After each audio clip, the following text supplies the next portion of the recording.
live in a decade when, for the first time in human history, more people live in cities than in the countryside. Cities are thought of as shining beacons of progress. As they grow, they draw people to them in search of prosperity, security, or a better life. 21 million people live in Mexico City. It's one of a handful of global cities that define our modern era. It's the political, cultural, and economic driver of all Mexico.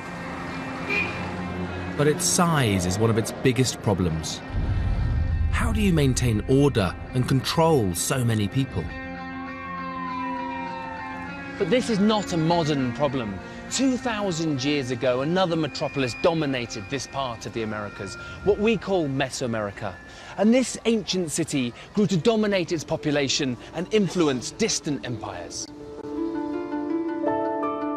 That city was called Teotihuacan. For hundreds of years, it was the biggest in the New World. Its rulers built monumental structures and then went on to build a vast empire. Yet the identity of the people who led this civilization remains a mystery. My name is Jacob Cooper. I'm a specialist in the archaeology of the Americas. In this series, I will be exploring the rise and fall of forgotten civilizations. From the crystal clear seas of the Caribbean to the New World's most impressive pyramids, over the smoking volcanoes of Costa Rica, and deep underground in the caves of central Mexico.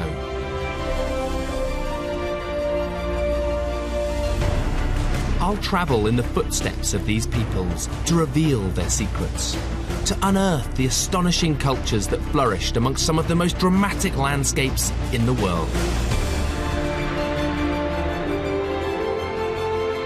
So what lay behind the rise to power and influence of this great city of Teotihuacan?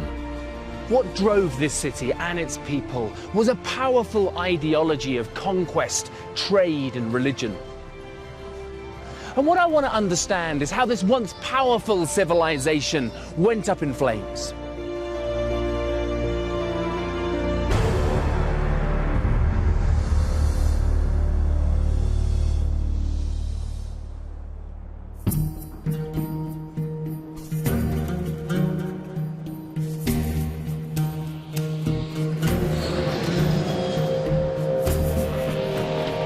This is the Basin of Mexico. It's a high plain valley where Mexico City lies.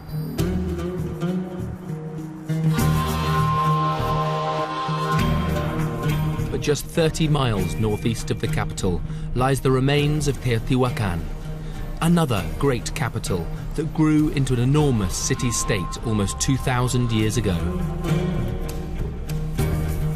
Little is known about the origins of Teotihuacan, but by 100 BC, its population could have been as high as 20,000 people. It was significant and one of many settlements in the Basin of Mexico. But within 200 years, there was a huge change. This is the Basin of Mexico in 100 AD. Teotihuacan stands out as the largest settlement in the region. So why did Teotihuacan grow so rapidly, and what happened to those other settlements?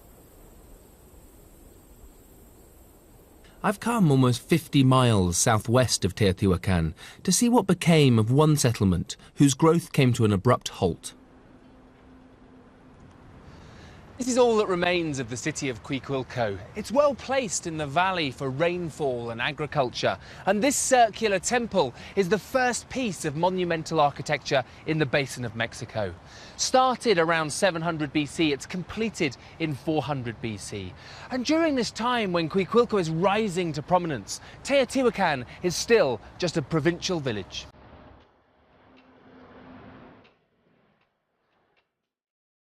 But Cuicuilco had one major disadvantage. It lived in the shadow of the Xitle volcano. and a series of eruptions forced its people to leave, looking for somewhere safe from this danger. By 50 BC, most of the city was covered in 10 meters of lava.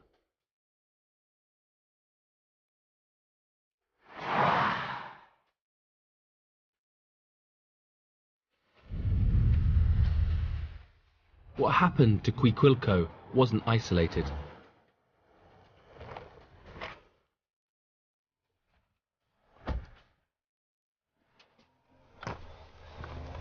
Elsewhere in the basin of Mexico, there's another volcano, the smoking mountain of Popocatépetl that looms menacingly over the landscape. We know that in the 1st century AD it erupted catastrophically, forcing the people to migrate, looking for a more secure future.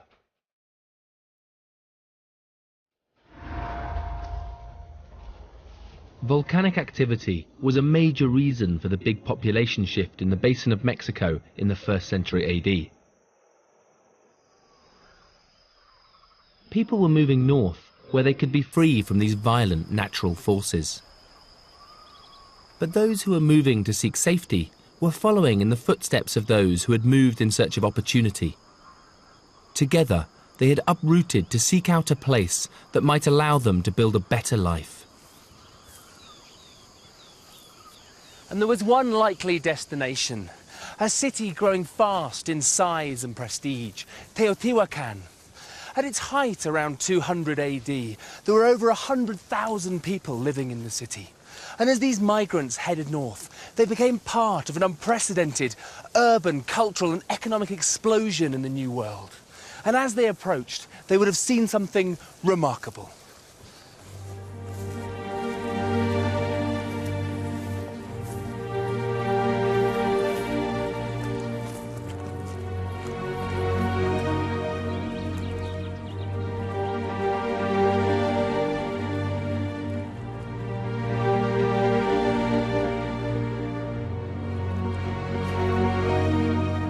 This is Teotihuacan, and it's enormous, covering 8 square miles.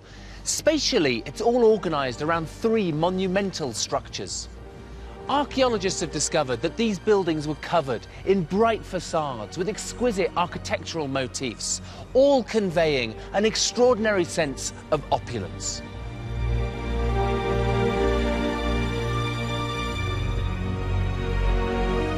The city then sprawls out from the centre, with palaces, temples and housing for its massive population.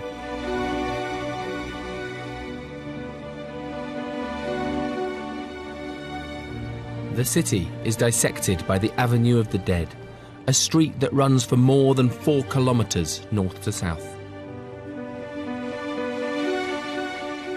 The whole site is built on an orientation of 15.5 degrees east of astronomical north, possibly in alignment with the Pleiades constellation, one of the most visible clusters of stars in the night sky. The city's origins could lie underground in a cave. Caves in Mesoamerica were thought of as places of creation and emergence, so had religious significance. One cave was considered so sacred by the Teotihuacano that a structure was built on top of it to mark its significance. This is the Pyramid of the Sun. It's the largest structure in Teotihuacan and the most impressive pyramid in the New World.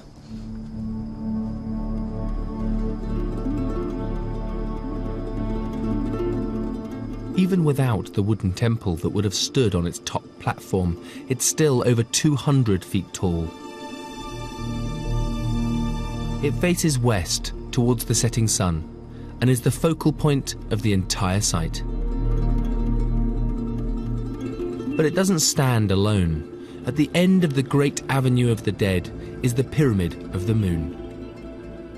It may have been built in honor of the god Tlaloc, the bringer of rain and fertility, which may also be the reason why it mimics the shape of Cerro Gordo, the sacred mountain which lies behind it, and whose springs provided the city with its water. It's not just the scale that's impressive, it's the order. Because you can't help but feel small standing in its midst. For the people living in this city, these structures must have made them feel privileged. But why was architecture on this scale undertaken?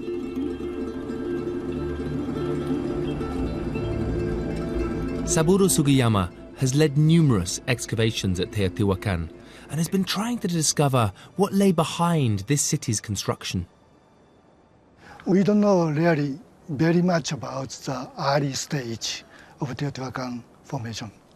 But this city was created as a planned city from the very beginning. If you look at this, the scale of the city formation, we have to propose that there's a very organized political structures here. Otherwise, you can't control 100,000 people. There must have been very strong political organizations.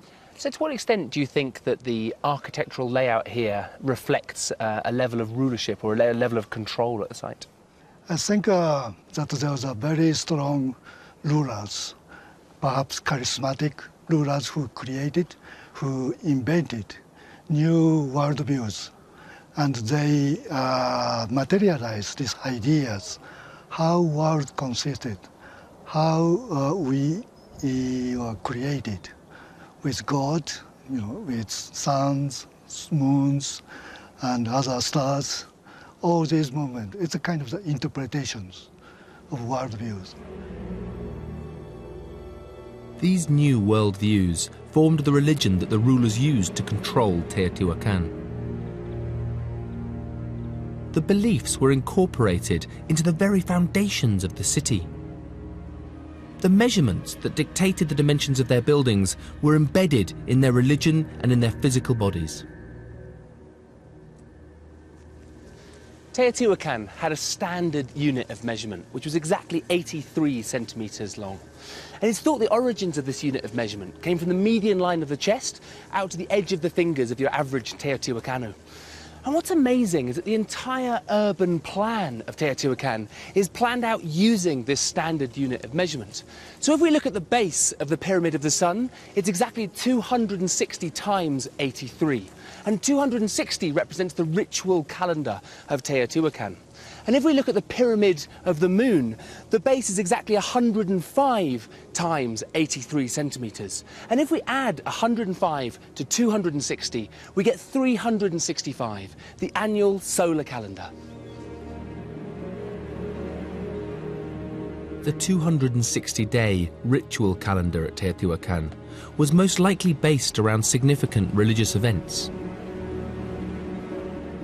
That it formed the dimensions of the Pyramid of the Sun underlined the link between the construction of the city and its belief system.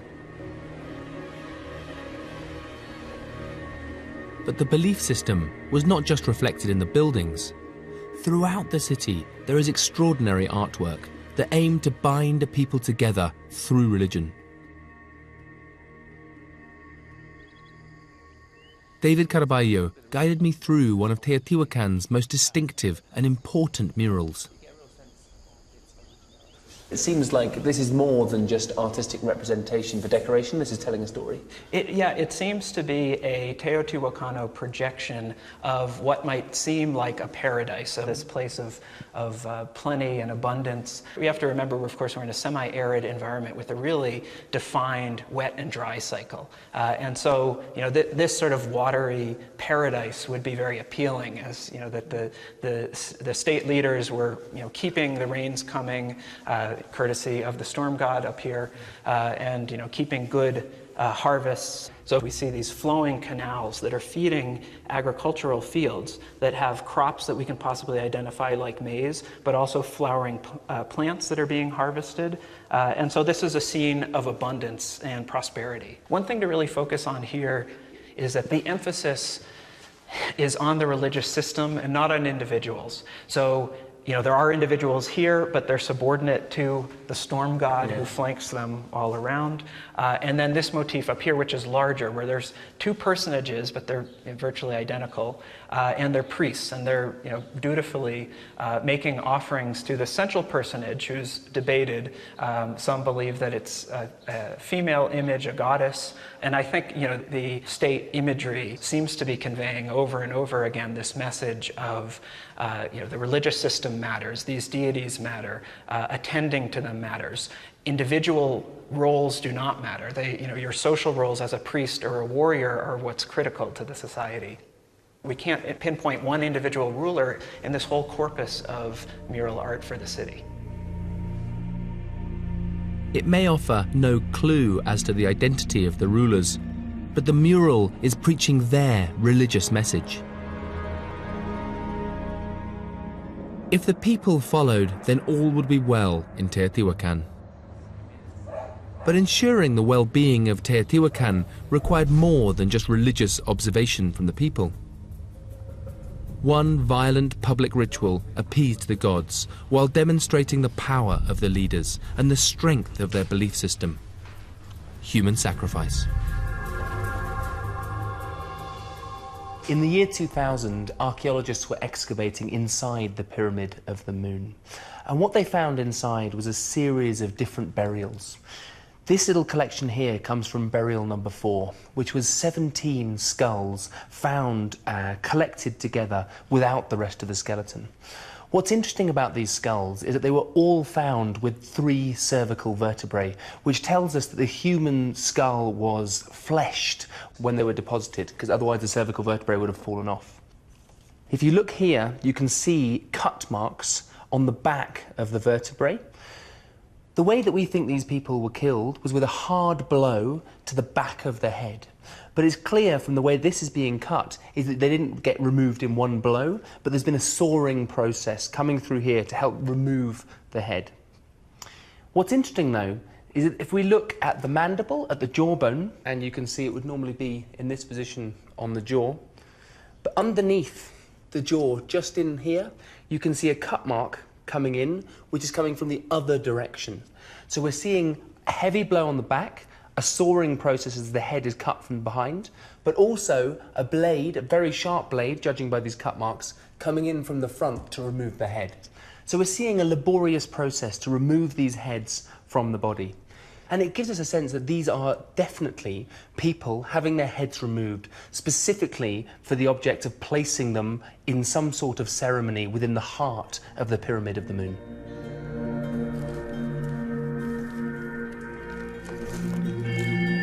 These skulls could have been dedications to the construction of the Pyramid of the Moon. But sacrifice was also used as a political tool to control the city's diverse population.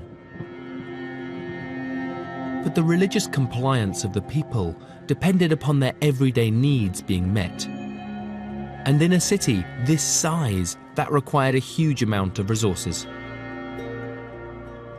Even though Teotihuacan was the dominant power in the Basin of Mexico by the 3rd century AD, it needed more than local resources to sustain its population.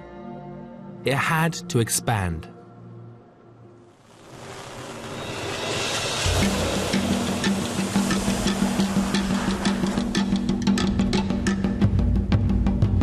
I need to drive 50 miles north to the state of Hidalgo to begin to understand how Teotihuacan expanded into an empire using trade.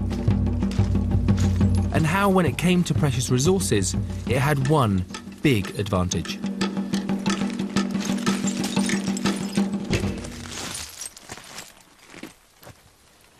It had access to an abundant source of one of the most valuable commodities of the time. It was this, obsidian, or volcanic glass. It can be styled into artifacts, but most importantly, fashioned into the sharpest cutting tools in Mesoamerica.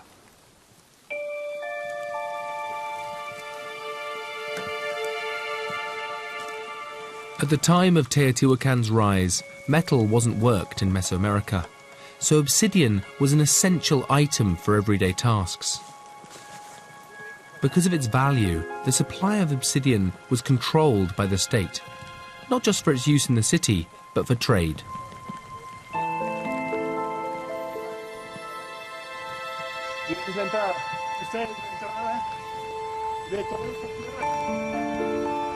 I've got the opportunity to explore an ancient obsidian mine that is still worked today. In 2,000 years, almost nothing has changed. You can still see old mine shafts, as well as the burn marks from Teotihuacan torches. They're claustrophobic and remain extremely hazardous. Mining in this type of soil is very dangerous because it's very loose and you can see how easily you can get collapses of tunnels. So I'm sure that in these tunnels which have been blocked up, the pre-Hispanic tunnels, there must be skeletons underneath from cave collapses. Okay, y aquí.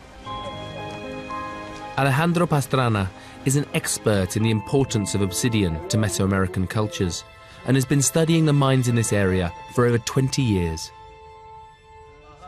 Y como puedes ver, aquí obsidiana de un color qué bonito. y aquí de otro. Sí, sí, completamente diferentes colores. Toda esta. Sí, sí. Y aquí puedes ver el color. Ah, sí. Sí, pero es casi vidrio, ¿no? Exacto, es vidrio. Parecido a un vidrio de vino, una botella de vino. Ajá. Que tiene este color de verde. Y hasta donde yo sé, este color Sí. y el dorado es único en el mundo. Sí, sí, sí. This unique green obsidian was prized for its high quality, but also its religious significance. Throughout Mesoamerica, green was a colour associated with fertility and with water. Even though these miners worked a considerable distance from the city, Teotihuacan's religion transformed their manual labour into a symbolic act. La obsidiana, en general, los minerales para los mineros son seres vivos. Y si el minero no es bueno, se esconde. Entonces necesita ser un buen minero, necesita ser un minero religioso para que aparezca el mineral y puedas encontrarlo. Que en el mundo prehispánico todo se ve a través de la religión. Un minero está adentro de las entrañas de la tierra. Un minero es un intruso que está rompiendo un tiempo sagrado y un espacio sagrado. As well as the constant threat of collapse, miners only had torchlight and stone tools to dig for the obsidian that supplied Teotihuacan with its only cutting tools. So this is a block of really high quality obsidian. You can see on the one on the wall that the pressure of being underground has fractured this block of obsidian. But this one is clean and you could make some absolutely lovely artifacts, particularly knife blades.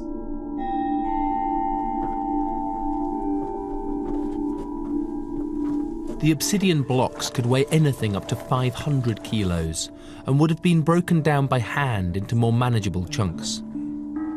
After being carried to the surface, the obsidian then entered the next phase of production.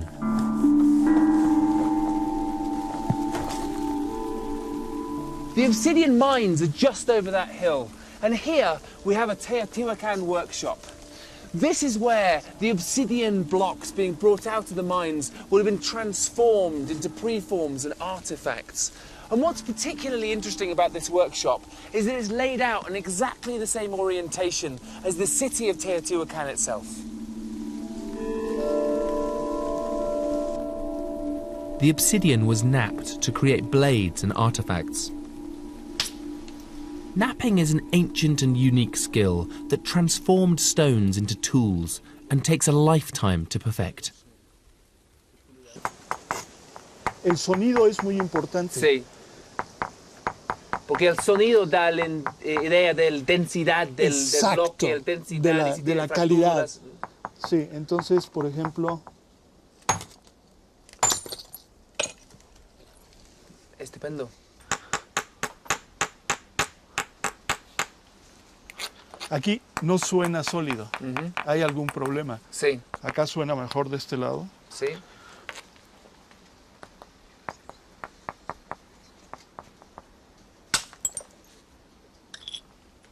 Ah, bonita. Esta es muy tiene bonita.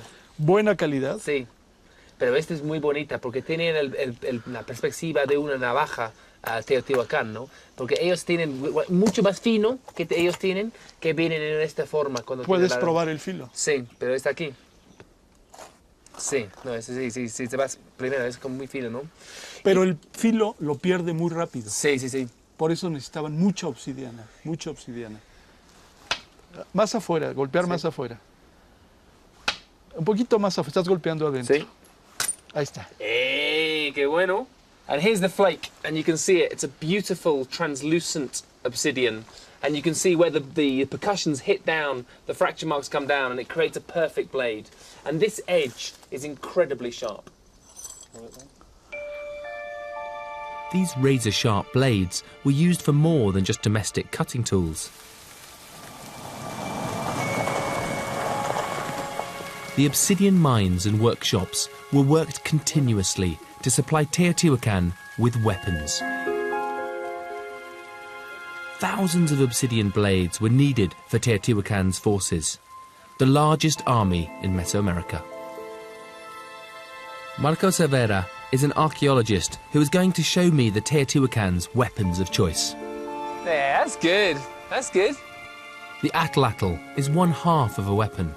The other half is an obsidian-tipped dart.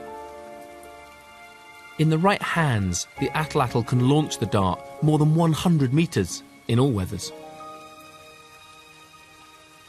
So we've hung up a leg of beef in order to simulate human flesh, because I'm quite interested to find out how the technology of the armaments of Teotihuacan gave them a tactical advantage in war. Esto es. Y Llegó. llegó. Ahora sí, Sí. hay que Y ir a mira ver. que y adentro, vamos, sí. vamos a platicar ahora sí. No, Y ese puta, es con pero el- penetró Sí, y ese duro, es con el punto de obsidiana, se pueden ir adentro. Y también tiene este estilo del obsidiana que pueden ir adentro, ¿no? Exactamente. Y aquí evidentemente se ve, sí está filmado, evidentemente se ve la capacidad de penetración y que obviamente esto es letal. So the atlatl is a piece of technology which has been around in Mesoamerica for thousands of years, going right back to the Lithic Age. But what the Teotihuacan did was put it into an industrial scale. If you can imagine an army of 10, 15,000 people throwing these atlatls, it would have been like a rain of darts landing on the opposition army. So where and when was this fighting force deployed? It was used primarily to achieve the goals of the state, and those goals were economic. Teotihuacan had an extensive network of trade routes. The bulk of the activity was carried out in what is called the Teotihuacan Corridor. Regions that were rich in resources were targeted.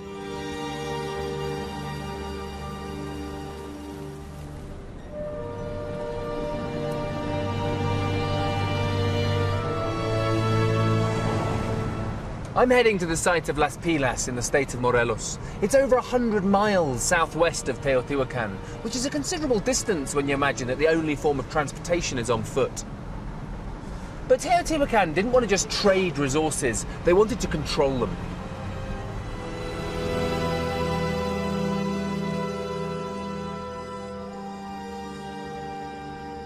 This is Las Pilas. It was a small settlement that came under the direct control of Teotihuacan. Their presence can be seen throughout the site.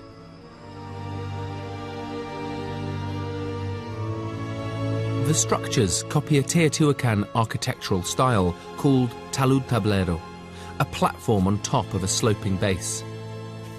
The layout of the buildings is similar to those back in the capital, with a common platform linking enclosed plazas. Below ground, archaeologists found more evidence of Teotihuacan's influence.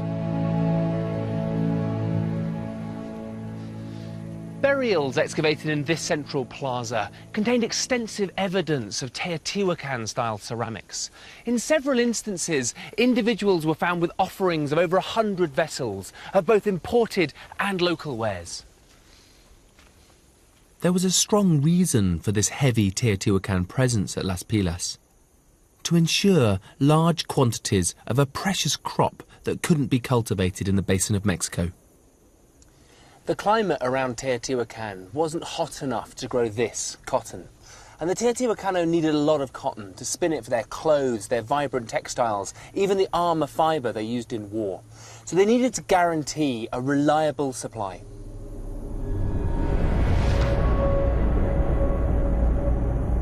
Because of its size, Las Pilas would have offered little resistance to such a powerful force. Local people would have been used to work the land to ensure enough cotton was produced to satisfy the demand back at the centre. But the demand for raw materials was only going to increase.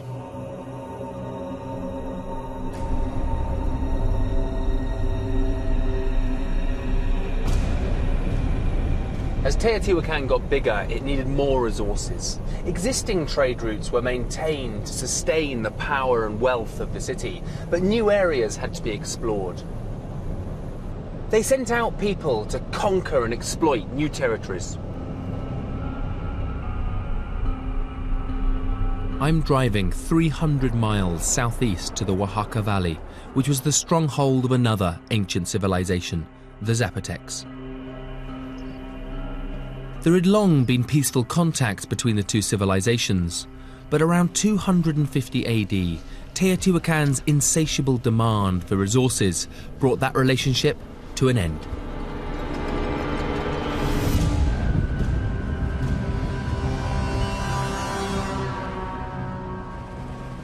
This is Monte Alban, the hilltop citadel of the Zapotecs.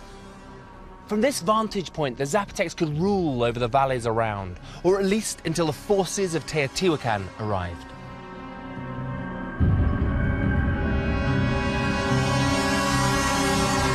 Hundreds of well-armed warriors had marched on Monte Alban, prepared for conflict. By the time they isolated the Zapotec elite on top of the city's north platform, the battle was already won.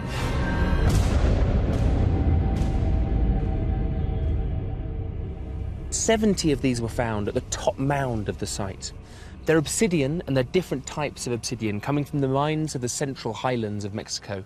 So these come from the area of Teotihuacan. You can't find obsidian in this part of Mexico. Many of these points, probably used as atlatl points, have broken off at the tips and snapped off on the shaft, which tells us that they've been broken on impact. So this tells me that the contact between Teotihuacan and Monte Alban is a violent one.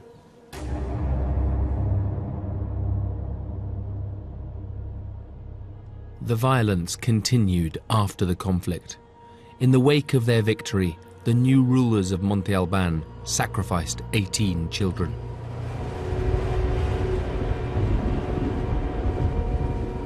All this bloodshed was over a resource that the Zapotecs didn't even use, but was coveted by Teotihuacan. A fragile and delicate mineral called mica. The Teotihuacan prized its translucent and reflective qualities and used it to decorate their religious buildings and ceramics.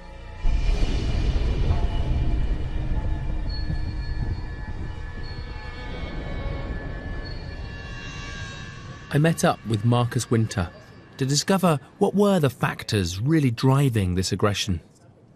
Do you think that the Teotihuacano are expanding for practical reasons, that they need to bring in more resources to sustain their expansion? Or do you see it as being more ideological, that they're trying to dominate their ideological worldview on the rest of Mesoamerica? I'd say that they wanted to expand to bring in more resources. I think as the cities grow all over the world, what happens is they have too many people. They need more resources to feed the people.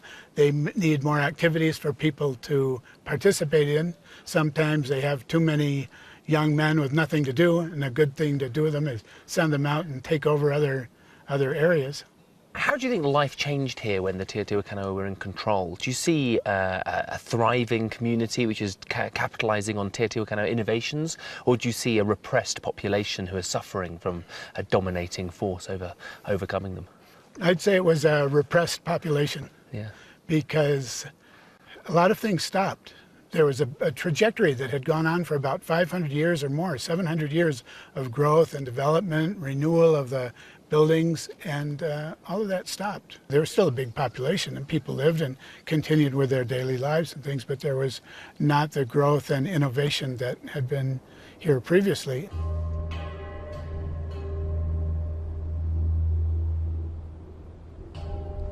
Teotihuacan's imperial adventures were at the expense of cities like Monte Alban. But the drive for resources and expansion didn't stop here. This site of Monte Alban shows how the Teotihuacan were able to control regions over 350 miles from the capital. But what's even more incredible is that their influence spread yet further. We know that at sites like Tikal, over 600 miles in that direction in modern-day Guatemala, also felt the influence and power of Teotihuacan. The rulers of Teotihuacan had developed a strong religion that allowed them first to govern a city and now to control an empire. The economic benefits of trade and empire were enriching the city, but they were also strengthening the position of the rulers. As an illustration of how this increased power was expressed, the last monumental structure built at Teotihuacan is significant, and one building within it is of crucial importance. It stood at the centre of this massive 16-hectare walled compound called the Ciudadela, the citadel. The whole population would have been able to fit within its grounds.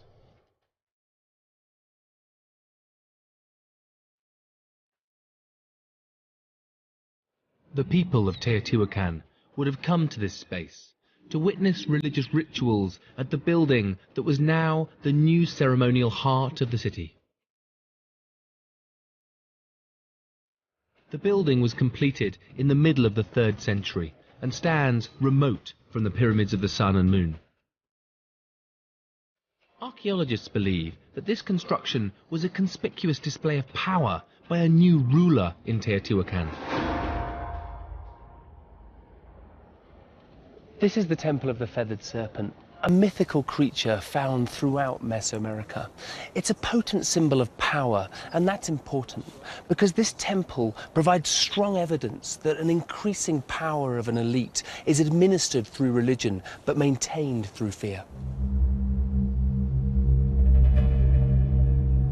The whole temple structure is a sacred mountain emerging from the sea. These crocodile heads marked the beginning of time. Time began when the crocodile emerged from the water onto dry land. The feathered serpents represent the power of the rulers. These rulers now appeared to be directly linking their power to the beginning of time. But that power was not just reinforced by the grand ornamentation of a building.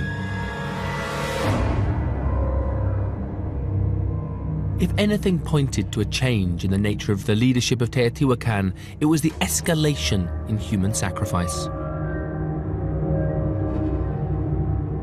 260 victims were found during excavations of this temple.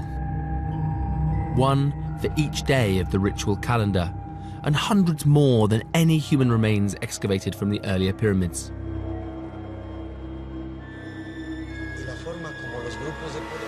Sergio Gomez was involved in the excavations at the Temple of the Feathered Serpent that unearthed human remains. ¿Por qué piensan que están haciendo esos sacrificios? ¿Qué es el vínculo entre el simbolismo y el sacrificio?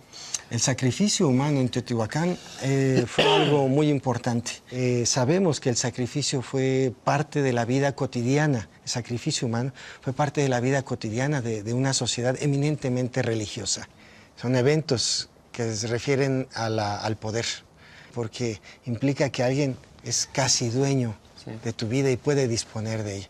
Pero esto es parte de la estructura de poder enmascarado por la cuestión religiosa. ¿Quién son los individuos que están sacrificados? ¿Están parte de esta gente de Teotihuacan o vienen de otra parte de la región? Hay todavía discusión. Es probable que muchos sean una especie de cautivos o miembros de alto estatus de otros lugares que fueron traídos a Teotihuacán para hacer este sacrificio. E incluso hay la sospecha de que algunos pudieran ser individuos de lugares muy lejanos, pero no se sabe con certeza de dónde venían. Tampoco se sabe exactamente cómo es que fueron colocados. Están con las manos atadas atrás, pero colocar a 260 individuos debió haber sido un acto muy especial. But what archaeologists know is that after the temple was completed, perhaps around 300 AD, there was another change in Teotihuacan. A large structure was built in front of the temple, obscuring its opulent facade. Could it have been a rejection of the power structure that the temple represented? Without knowing more about those who wielded the power in Teotihuacan, archaeologists have struggled to understand the full significance of the changes centered around the Temple of the Feathered Serpent.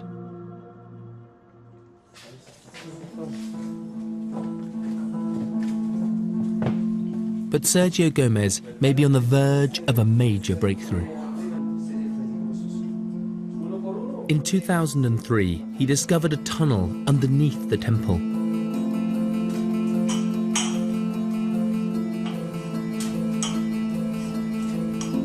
It had lain undetected for over 1,000 years because Sergio believes it had been filled in deliberately by the Teotihuacano. His initial excavation pointed to this being a very special place. Pero increíblemente todo el techo, las paredes y el piso estaba recubierto con un polvo de mineral metálico, como polvo de metal, todo.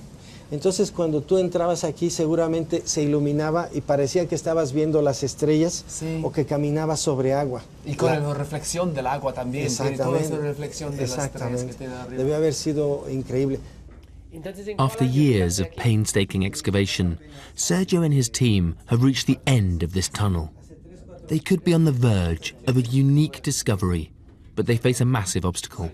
Hay una enorme roca, como de 1,5 metros, en el centro de las 3 cámaras que están al final. Una roca que no es de ahí, la metieron. Tenemos la sospecha de que pueda ser la tapa de algo que está abajo. Pero necesitamos todavía explorar y avanzar. ¿Pero en qué manera vas a mover esta roca? Porque es un espacio tan pequeño. Es un espacio muy pequeño y es de muchas toneladas de piedra. No sabemos qué es, estamos explorando. Pero en las paredes del mismo túnel se ven las huellas de la cuerda con la que estuvieron jalando desde adentro para meter esta roca. What lies behind this rock could be a first for archaeology at Teotihuacan, the discovery of a ruler's tomb. This is backed up by what Sergio has found among the 60,000 artifacts unearthed during the excavation. Algunos objetos parece que eran como bastones. Probablemente se trate como los bastones de mando. Y esto cada vez va reforzando más nuestra idea de que en este túnel pudieron haber sepultado a alguien muy, muy importante, a la gente del poder. Si nosotros logramos descubrir, corroborar la hipótesis de que hay algunas personas dentro, vamos a poder entender mucho acerca del sistema de gobierno, de cómo se estructura el poder, cómo se suceden los gobernantes. Pero realmente es un momento de Howard Carter y Tutankamón, ¿no? Porque completamente lo mismo. Estás mirando al túnel y tienes la oportunidad para encontrar algo de esta significación, ¿no? Porque pueden cambiar el punto de visión de poder. Esto no lo hizo cualquier gente, hay una estructura, hay un poder muy grande que ordena construir esto y después ordena clausurarlo.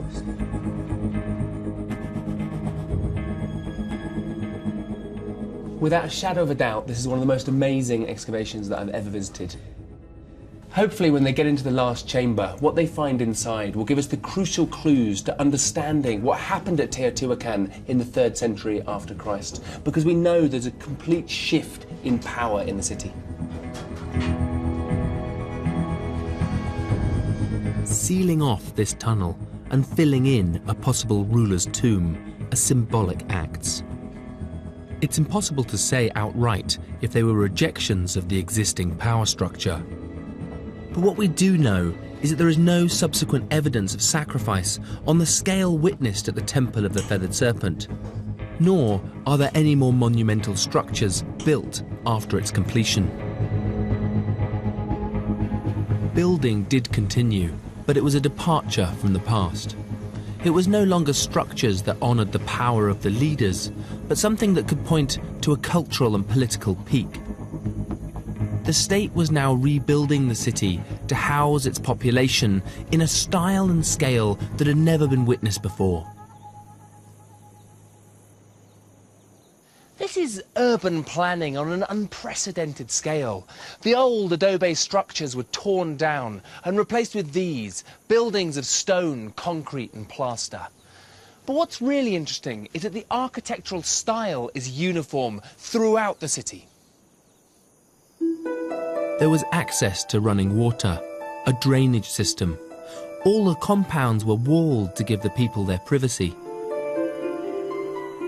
Outside there were streets, and for the first time in Mesoamerica, the entire city was now a huge grid.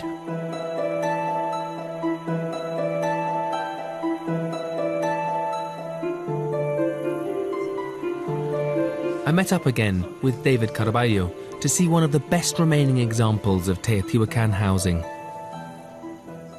What makes it residential? I mean, if you look around the architecture of the place, what is it that we're actually looking at? Yeah, so, I mean, a typical pattern in central Mexico and other parts of Mesoamerica are folks inhabiting a patio. In fact, a lot of the indigenous terms for a household are a shared patio space. And so over here we have a relatively large one with nicely made masonry architecture. And so one of the lines of evidence that this is a higher status residence is that you have these large cut blocks. So these are original stairs then? Yes, yeah. These would be the original stairs that went up to some sort of temple complex. And then these smaller structures around that have a frontal portico leading to a back room were likely residences of higher status family members. How many of these are there in Teotihuacan, and how does that population grow? Yeah, it's estimated that there's about 2,300 of these, and that each sort of a mean population might have been in the 60s, 65. You have some that could push into the hundreds and some that seem smaller in the dozens of people. And so because of that, because we can actually count the apartment compounds and estimate roughly their population, we do have some decent estimates for the city as a whole during its apex, and that it was 100,000 plus inhabitants in the 4th to 5th century. And just for comparison, London didn't break 100,000 people till 1,000 years later in the late 16th century. So this was a very large place, likely the largest city in the Americas for a few centuries. To what extent do you think that the expansion is planned by an elite? Because, I mean, looking after 100,000 people in one centre is a pretty challenging thing to do. I think that there must be some sort of mix of civic top-down planning and more grassroots organic processes happening at the neighborhood level. So, we do see that these structures are all on a similar orthogonal or grid-like system, and they seem, as far away as 3 kilometers from here to also be hewing to that orientation. So that seems to suggest some significant planning. This house building may have reflected the growing prosperity of the city, but it could also be an example of how the style of leadership had changed. If there was a rejection of rule by violent coercion, then it may have been replaced by a subtle but still effective message that encouraged the population to think as one. It's been referred to as civic pride, and it was sold as a virtue. And if widely accepted, it's a far more effective way of maintaining stability than the use of force. It's not very different to how we survive in the modern world today. So the supply of housing in Teotihuacan could have encouraged this sense of collective will, all working towards the same common goal. But how was a political message as subtle as civic pride spread throughout the population? A discovery in the 1990s could be evidence of how these political messages were spread throughout Teotihuacan.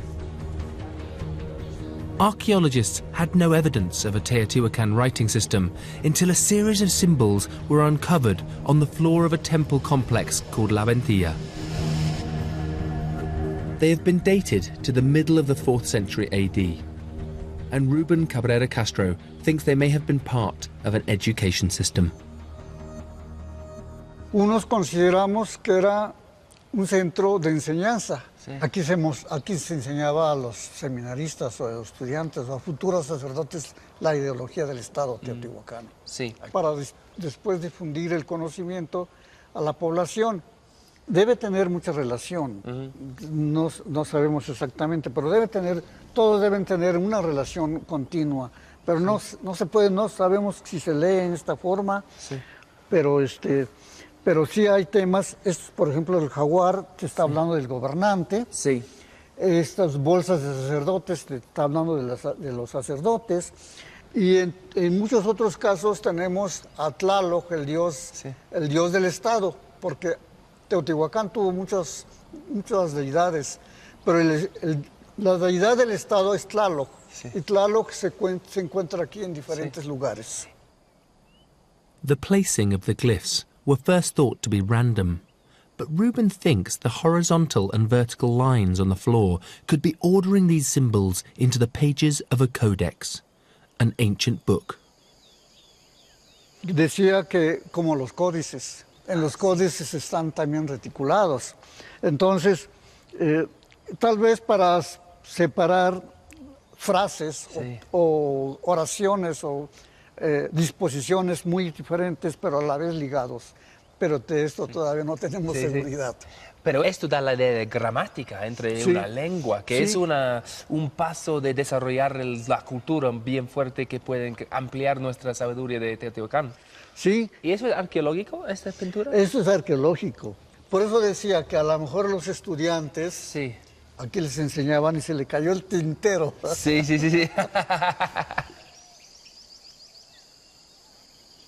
These glyphs with the lines dividing them that Rubin's shown me, I'm completely convinced by his argument that they are a codex. They're very much a form of writing that can communicate information between generations. If we start to think about Teotihuacan as a multi-ethnic, multicultural city, how is it that that culture is bound together by an ideology? For me, writing is crucial for communicating information through generations and binding Teotihuacan together. A possible education and writing system are evidence of how Teotihuacan had become a politically complex civilization. And it underlines why in 500 years it had grown from unspectacular beginnings to the biggest city in the New World. It had grown through strong leadership driven by religious ideology. And its empire was built on trade, but secured through force. Every society reaches a peak, what would normally be called an apex, something to be celebrated as a high watermark of political and cultural achievement. But it's also the point in which culture can rise no further.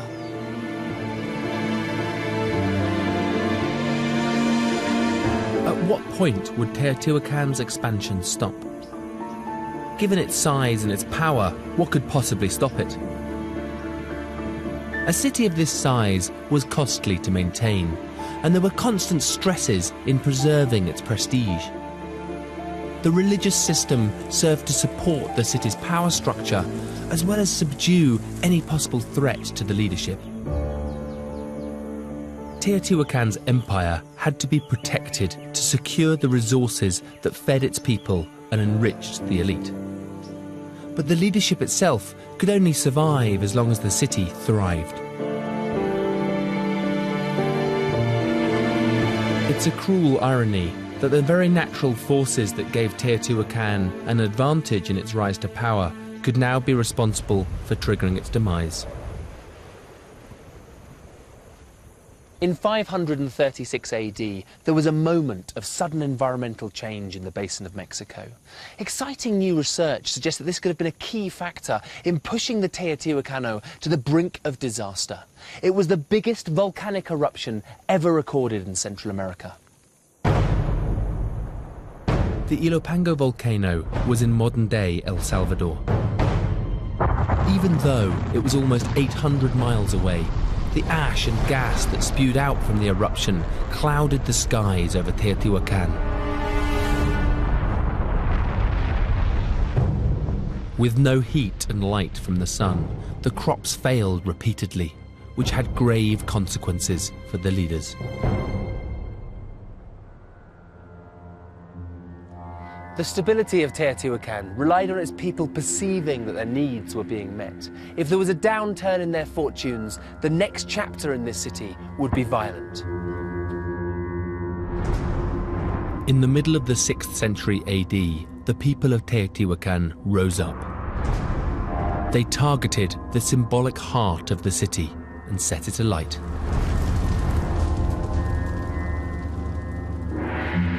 David Carballo was part of the team that retrieved charred remains of the wooden temple structures that lined the Avenue of the Dead.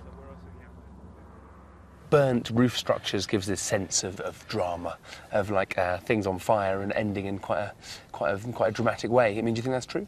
Certainly for the central part of the city.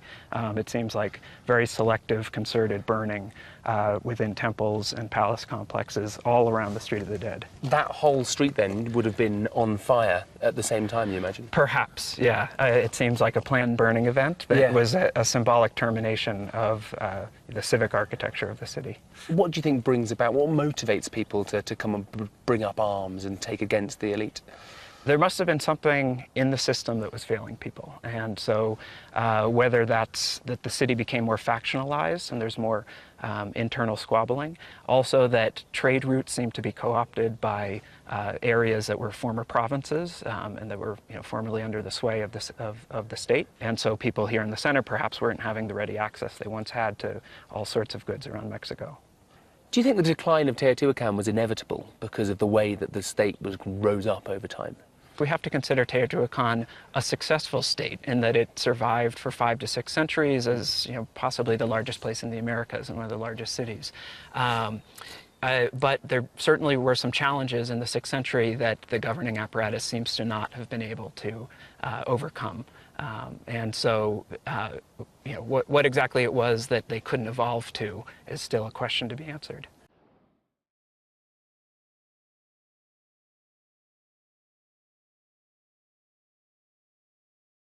In the wake of the revolt, the state system collapsed.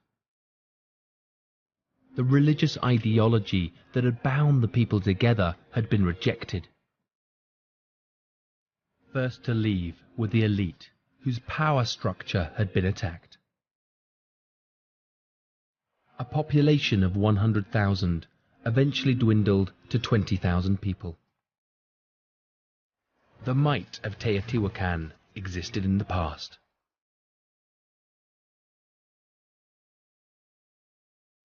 It would take hundreds of years for the significance of this city to be rediscovered by another great civilization. When the Aztecs discovered this vast abandoned city, they believed it could only have been the work of giants, even gods. When they arrived, it had no name. They called it Teotihuacan, the place where time began.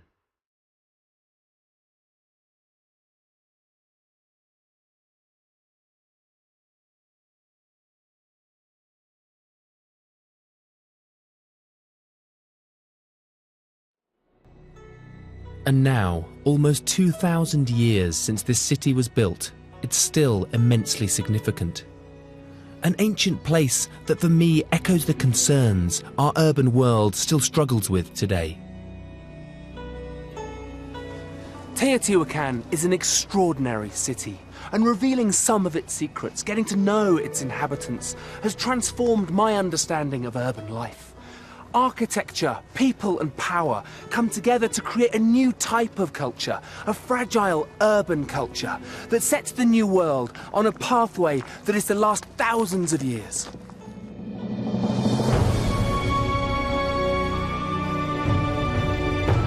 A chance encounter sets a pair of friends on a journey that could change their lives forever here on BBC4 tonight. Another chance to catch part 1 of Detectorists at 5 to 11. After we pay a visit to an ancient monument closer to home, to Stonehenge with Time Watch next.